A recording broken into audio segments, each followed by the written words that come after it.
Hey, what's happening, gamers? Welcome to Game Nights TV Episode 3. Now, before we actually begin the episode, I just want to announce that Game Nights is going to be selling our first ever Volume 1 DVD. Yes! The DVD is going to consist of the pilot episode through our Halloween episode. And also, I am psyched out of my mind today to tell you that we have a special guest in our Now Playing section. We nabbed TotalBiscuit, or as you know him on his YouTube channel through the game station, Total Halibut.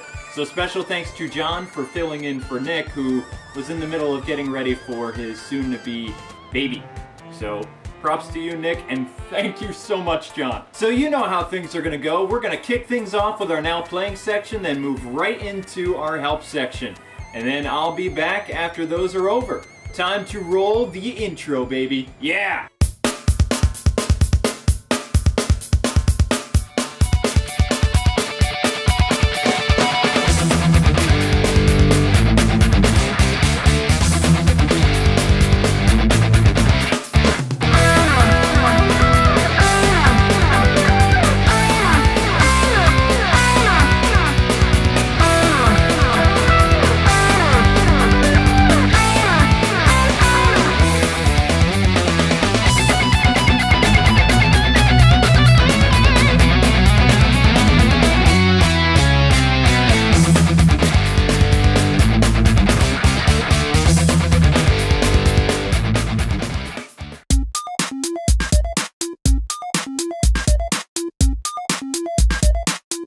Hey, true believers, it's Marvel time with the many Spider-Men.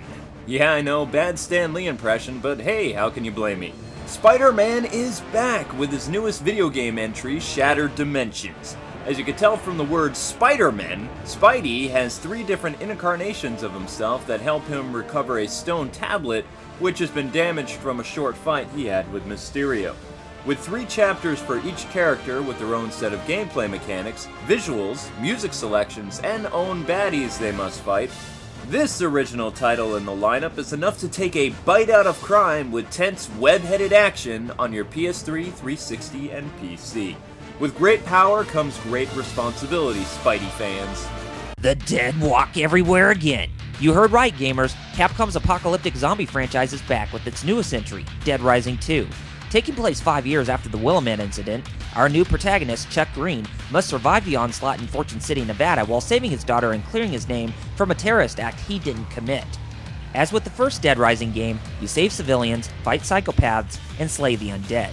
The concept and gameplay are still there, the visuals look jaw-dropping, and the music recaptures the same atmosphere from before. Overall, it's definitely a great game to buy, but the only downside?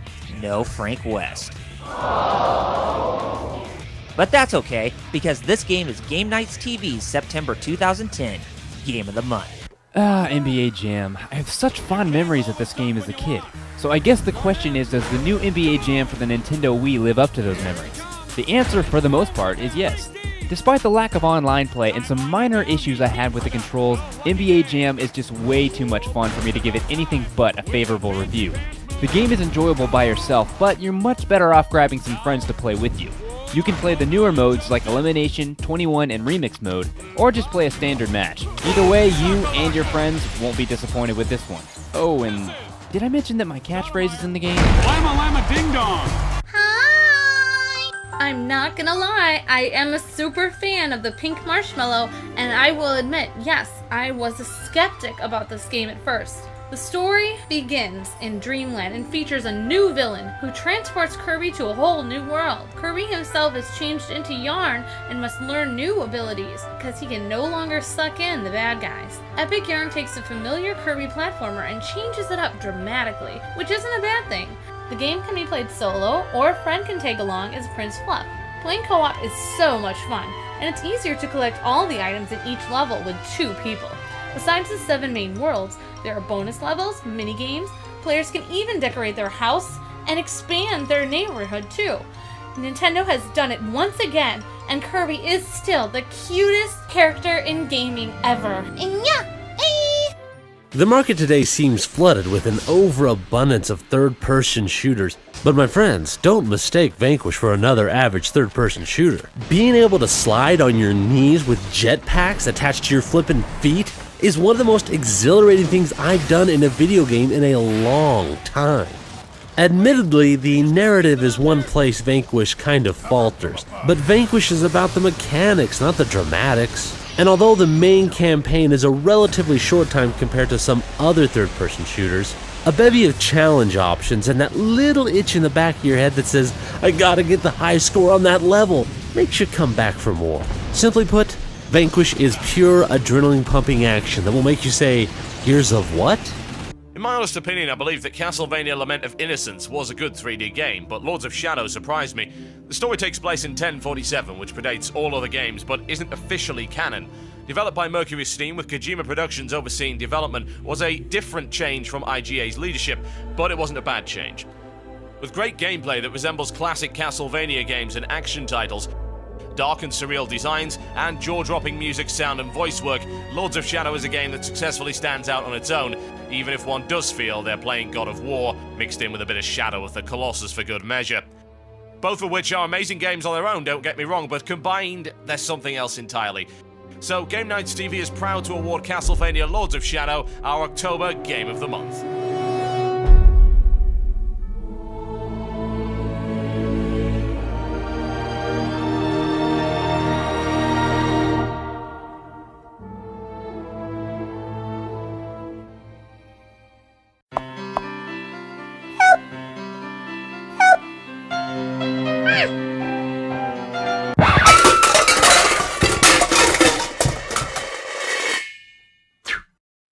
Batman Brave and the Bold got a lot of enjoyment from me last month, getting a review from GameZone and an entire 13-part playthrough with my wife.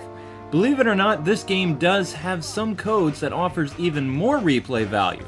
While the 2 remaining costume codes are really not available yet because Warner Bros. Interactive still has yet to publish them, these codes should still give you a reason to replay this really fun Batman game. To unlock the medieval Batman costume, use this code.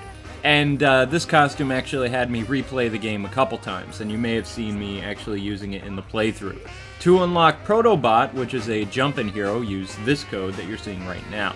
Now, Protobot can only be used by unlocking him. Now, to unlock the bots, which basically follow you around and help you out, put in the codes that you're seeing right now. Now, this game is already really easy as it is. The bots just add another dimension to the gameplay, and if you're already concerned that the game's too easy, then don't even bother with these codes. And that's it. Enjoy Batman Brave and the Bold.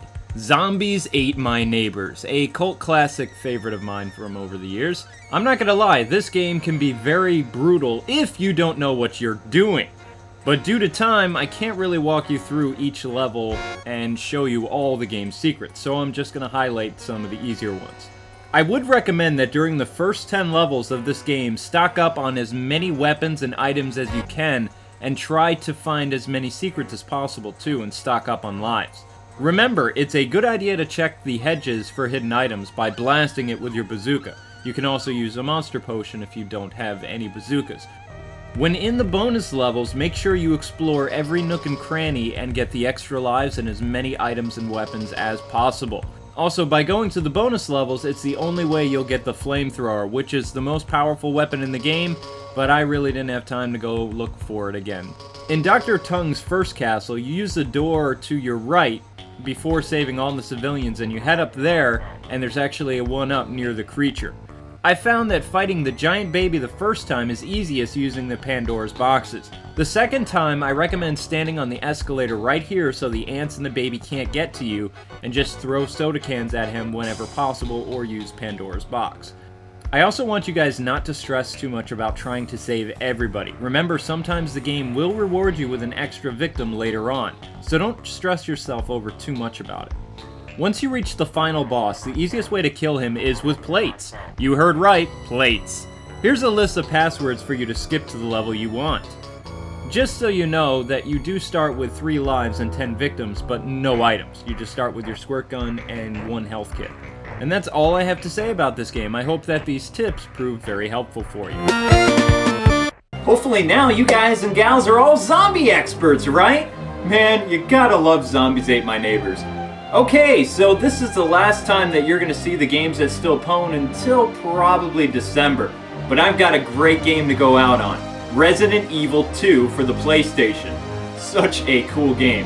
And of course, Kyle is back with another Portable Underground episode where he takes on Radical Rescue for the Game Boy.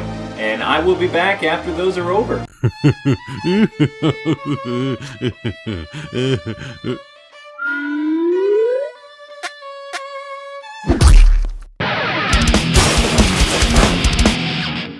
Survival horror games back in the 90s were still in an early state of revolutionizing itself for video games at the time. However, one creator and the game's director made this game a really revolutionary title amongst most others, and that is Resident Evil 2 on the PlayStation. I mean, sure, the first game introduced the genre in 3D, but it was more heavy on puzzle solving and less on action. But Resident Evil 2 was an equal balance and still as epic as it is today. What made it epic, you ask? Let's take a look. Taking place 2 months after the mansion incident outside of Raccoon City, the citizens and higher-ups continue to be blind and naive of Umbrella's activities. However, that lack of strength would ultimately lead to the city becoming a ground zero for the living dead. On the night of September 29th, 1998, a Raccoon Police Department recruit by the name of Leon S. Kennedy and a college biker named Claire Redfield both get caught up in the zombie apocalypse, and they must work together to get out of the city and destroy a deadlier threat that is stronger than the T-Virus.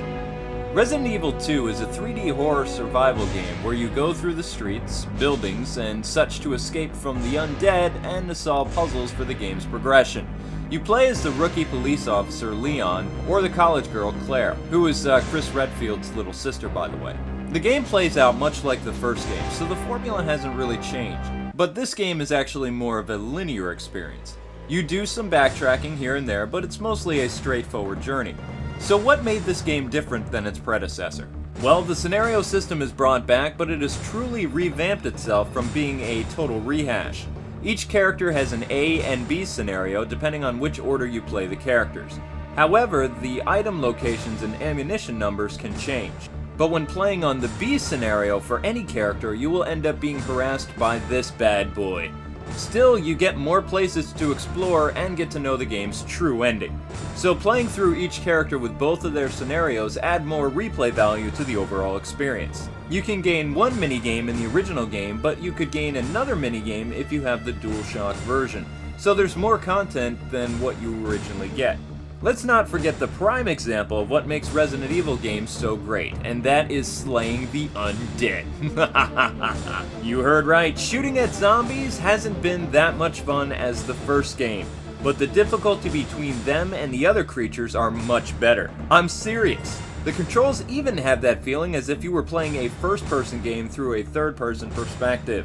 Some people who grew up with games in this generation may find this game's controls to be a bit clunky, but it only adds more to the solid gameplay and the enrapture of realism in it, and I like it a lot.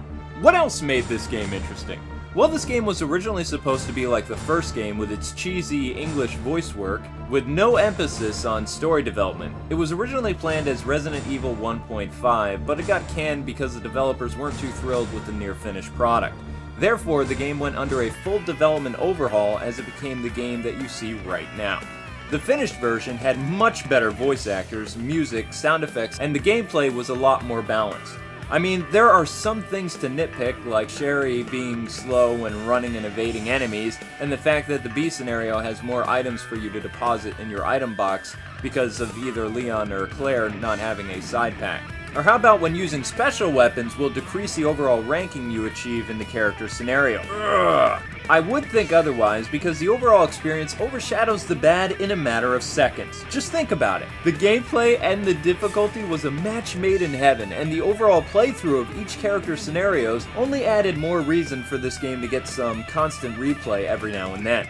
When comparing this game to the original Resident Evil, the sequel is truly a masterpiece on the PlayStation. And before Resident Evil 4, this was my favorite RE game in the series.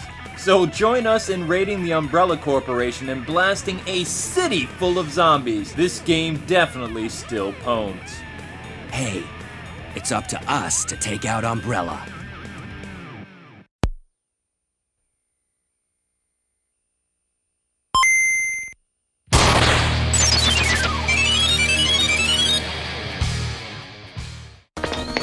Hey there gamers, and welcome to another edition of Portable Underground, with me, Double RPG.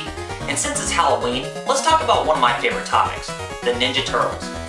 Now, when I was a kid, there was lots of kids who dressed up as Leonardo, Michelangelo, Donatello, and Raphael, or even the Shredder too. I was amongst one of those people that did that sort of thing. And since it's already Halloween, and since we're on the topic of Game Nights TV with my own segment, let's talk about one of my favorite games on the Game Boy, and that is Teenage Mutant Ninja Turtles, Back to the Sewers. Teenage Mutant Ninja Turtles 2 Back from the Sewers is a 2D side-scrolling action game developed and published by Konami in 1991 for the Nintendo Game Boy. This game is a direct sequel to Fall of the Foot Clan from the previous year. Does the sequel do better or worse? Let's find out. So what's the story behind Back from the Sewers? Well, there is none, as the premise of the game can follow an episode of the 1987 cartoon show where our four reptilian heroes rescue that hot news reporter, April O'Neil, from the evil Shredder and Krang. And that's about it. Following its 2D side-scrolling roots from the first game, there are some notable differences between this game and Fall of the Foot Clan. You play through 6 levels with your favorite Ninja Turtle, and they must complete each level in order to take a step further to stop Shredder and his goons like Bebop and Rocksteady. Man, fun times. When you complete a level, you are given the opportunity to complete a bonus game to restore your health if you missed any in the level you played, or you can save a captured turtle if they end up defeated at some point.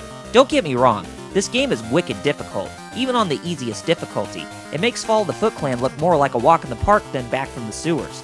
Even though a game is hard, it doesn't mean it's all that bad. Each level you play in can be a variety of a side-scrolling level, skating and surfing level, or a beat-em-up type stage. You fight through many hordes of Foot Ninja and Technodrome robots, so there is always something that's going to get in your way. Like the last game, you have an attack button and a jump button for the controls on a simple game on a simple handheld. There's even a difficulty setting where you can adjust if you want the game to be easier or harder. If you go with the harder difficulty, the enemy types may change, and the bosses will have newer attacks that pack quite a punch to your health. With the hardest difficulty, you gotta be hardcore to play that. The box art may take cues from the comics, but the in-game graphics are based on the 1987 animated series that I grew up with. When comparing the Game Boy games to the TMNT games on the NES, the Game Boy has better detail with character sprites, but less detail on the environments. However, this game delivers an equal balance as Konami was a king when it came to a Nintendo device. What made this game so interesting? Well, this game, along with many others made for the NES, Super Nintendo, Game Boy, Sega Genesis, and the arcades, was developed by Konami to commemorate the 1987 animated show that became a huge success that spanned for 10 seasons. Wow! The first game that came was a hit and miss, but the others after that were mainstream hits that built up to the best game in the series, Turtles in Time. On the handhelds, this was probably the best game in that department that made TMNT games so great in just about any fashion. When looking at this game, it truly is a superior sequel, and another prime example of how successful Konami was when handling cartoon-based properties put into video games. With great gameplay, impressive designs for the time, an awesome soundtrack, and great service to the name, TMNT 2 Back from the Sewers is a must-have for handhelds, so go out and pick it up today. With that totally awesome game comes the term Turtle Power. If you haven't checked out this game already, then shame on you and go to a used game store and pick up this game as it's probably dirt cheap. But anyway, I think that'll wrap it up for this edition of Portable Underground. Enjoy your portable gaming goodness, and I will catch you next time. Later, gamers! Excellent job, Kyle, and you definitely did a radical rescue of that classic game. Well, it's getting about that time where we're running out of time, but don't worry, the mailbag is actually back, but we were only able to answer 5 questions this time around. You guys have been sending a flood of emails, so stop already. No, continue. Here's our email right here, GameNightsRadio@gmail.com. And man, do I have a treat for you guys about our worst game this month. And then it's going to be time to wrap up. Until next time, anyway.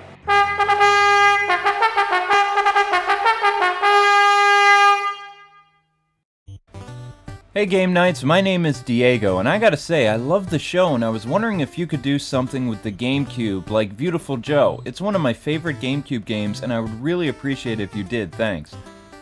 I actually think that can be arranged, Diego. I too am a big fan of Beautiful Joe, and who knows, maybe you'll see it in games that still pwn one of these days. Our next letter comes from Grace, and she writes, "Hello, I've been a fan of your reviews and shows for a very long time, and I've always wondered where you got your catchphrase from." That's actually a very good question.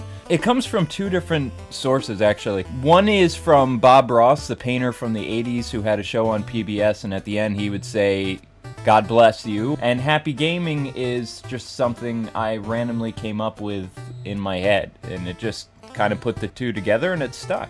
Our next letter is from Noah, and he writes, he says, "What is your favorite level in Turtles of Time for the Super Nintendo?" I have to say that my favorite level in Turtles in Time has to be Neon Knight Riders, where it's kind of this Mode 7 level. It's just a really fun stage to play, and it really sticks out in my mind and differs a lot from the arcade one. Our next letter is from a person called Wolfster25, and he writes, "Hey K-Wing, glad to see that Game Nights isn't dead, and I'm enjoying Game Nights TV. Keep it up. Anyway, here's a question for you. Which games premiered at E3 that you're looking forward to, and can you pick about 5? Actually, most of the E3 stuff is all over with, so we're going to skip right to his DS question, where he says, "Are you getting a 3DS, and for what reason?" Yes, I am getting a 3DS. I'm getting it for its virtual console and all the different franchises that's going to be on it, and I'm very excited to play it. Thanks for your question, Wolfster. And our last email comes from Rocky14IFY, and it says, "Dear K-Wing, I'm a fan of you, and this is my question. Is there any codes for Contra Rebirth on the Wii? I just got it, and I've already beat it on easy, but normal is a challenge, so are there any codes?" Unfortunately, Rocky, there are no codes for Contra Rebirth. Actually, the only way you can unlock characters is if you beat the game on harder difficulties. So don't expect any extra lives or stuff like that, unfortunately.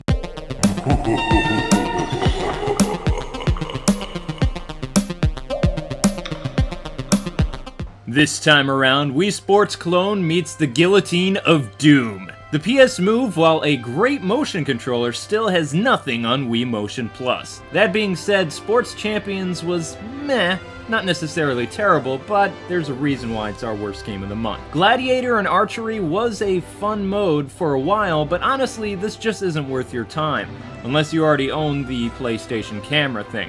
The whole package is also going to set you back $100 for the Wiimote knockoff, the camera, and the game, minus dropping more cash later for the Nunchuck ripoff. So basically the bottom line, this game sucks. It's not worth $100, it adds nothing new to the motion genre, and it's just a Wii Sports clone, and a very boring one. So congrats, Sports Champions, you earn our worst game of the month.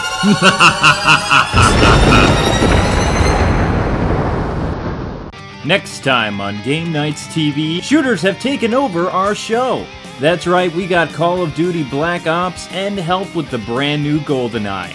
Don't forget to grab your friends for this one. Sonic Colors, Juice is in, but is it really as good as the critics have said? Our featured video review is also back in rotation, along with 2 brand new shows by Austin and Brian. Until next time, this is K-Wing saying God bless and happy gaming, and we will see you next month.